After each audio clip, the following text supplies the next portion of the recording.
Welcome back. Idaho mining company Perpetua Resources breaking new ground on its Stibnite gold project to mine for antimony and gold, all in an effort to counter China and strengthen America's critical mineral supply. President Trump signed an executive order expanding America's mineral production and expedite approval of projects under review.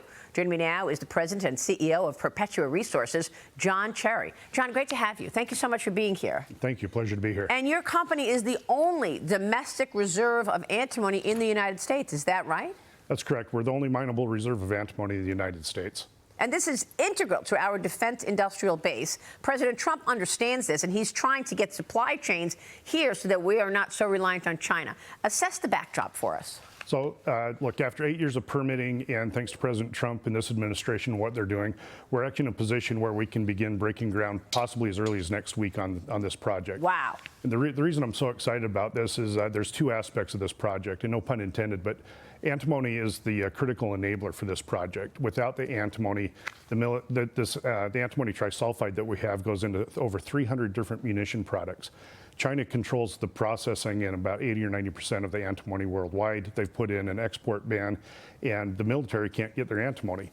And so the Department of Defense, Department of War now, they've invested over $80 million into our company to get this project up and going and to demonstrate that we can do that.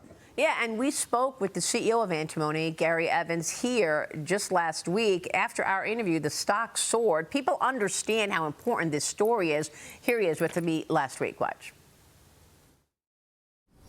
When China cut off antimony shipments to everybody in the world, including the United States, and our Department of Defense was getting their antimony from China. That was September of last year. So the price went up 5 times from around $5 a pound to close to 30.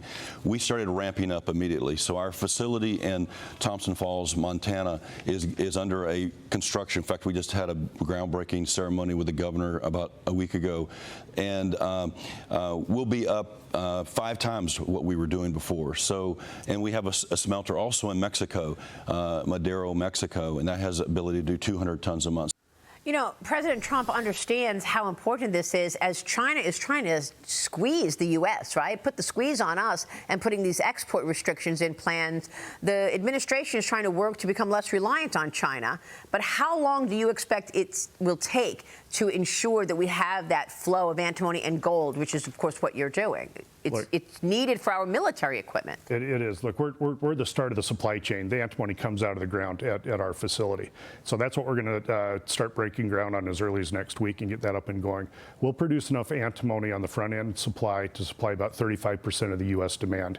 And of that 35%, the military only needs about 10% of everything that we would produce. So we're very excited to get this project up and going.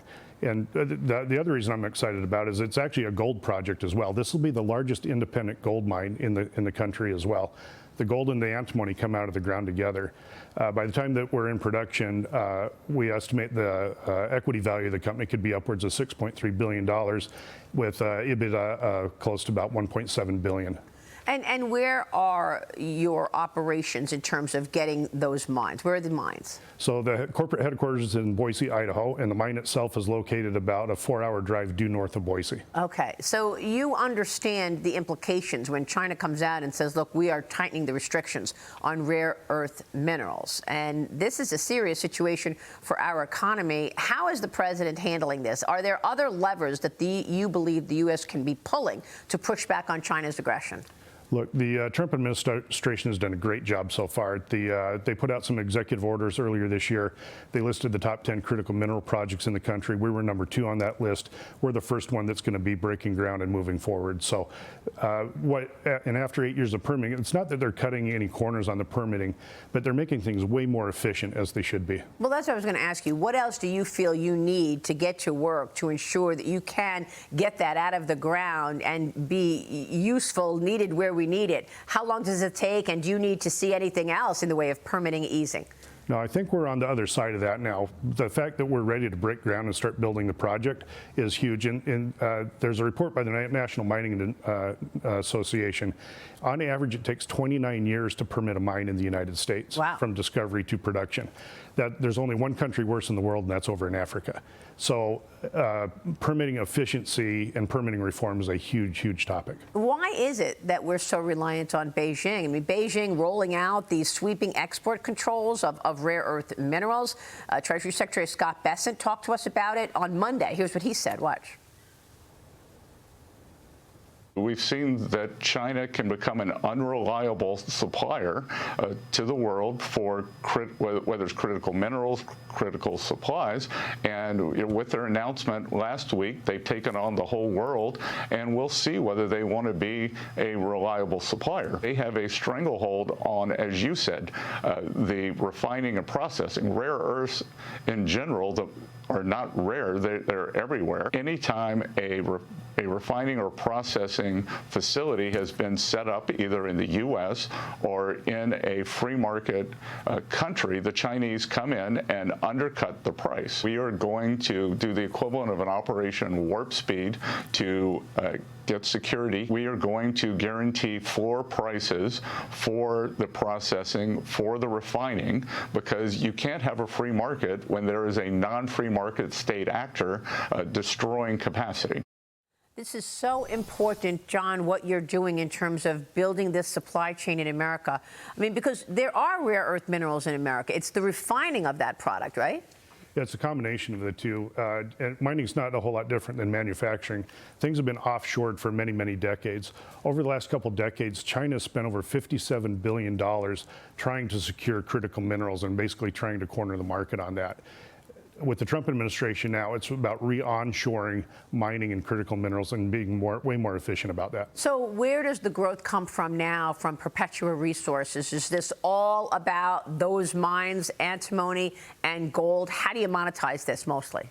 So the first thing we got to do is we got to build the project and start producing the gold and the antimony. The gold and the antimony will come out of the ground together. Like I said, we'll produce about 35% of the U.S. demand. We're the start of the supply chain with all of that.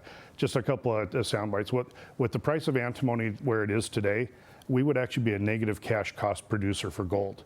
And we'll be producing about 463 ounces of gold per year, the largest independent gold mine in the United States. And in terms of China, they're dumping, they have been dumping in the past their product in the U.S., pushing prices lower, right?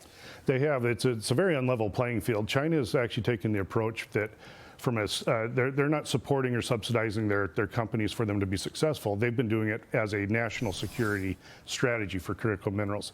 In the United States, we've had a bit of an aversion to that, which creates that unlevel playing field. But now we need to make that reinvestment in the United States and get going again. This particular mine site, it was actually started during World War II and the Korean War. The United States was getting antimony out of China. Japan put in a blockade in the Pacific, and we were out of antimony again. That's why this project was started. This is a brownfield redevelopment project. And China understands that this is such an important product because it goes into the military. As it's eyeing when they want to reunify Taiwan, what do you believe would be the best pushback from this administration on China to that threat that they are going to tighten export controls? To make the investment and to develop critical mineral projects in the United States and to process those minerals in the United States. There's two parts. You got to get the mineral out of the ground, then you got to process that into a useful product. Making that happen is how we push back against China. And you're ramping up operations right now. You say you could begin cutting ground next week? Next week, yeah, as early as next week, we could begin construction of the project. And how long will that construction take? What's your timing in terms of when you can actually see this product flowing so that the product gets to the military? So overall, it'll take about 3 years to build the project, but we think we can get the antimony going a little bit sooner than that. That is awesome. John, great to have you. We are going to be watching your story closely. Thank you. We appreciate you being here this morning. John, thank you.